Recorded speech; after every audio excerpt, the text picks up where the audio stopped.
Lesson 2, Numbers and Greetings. Numbers. We will now learn how to read and write numbers in English. Here's a list of numbers 1 through 10. 1, 2, 3, 4, 5, 6, 7, 8, 9, 10.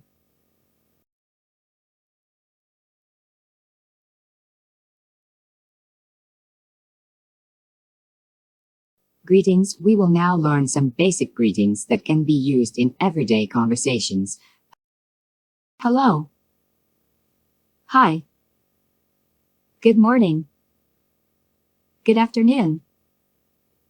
Good evening. How are you?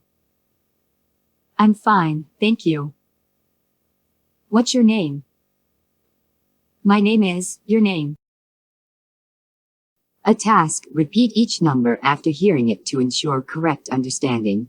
Try using greetings in real-life conversations, whether with your friends or family members.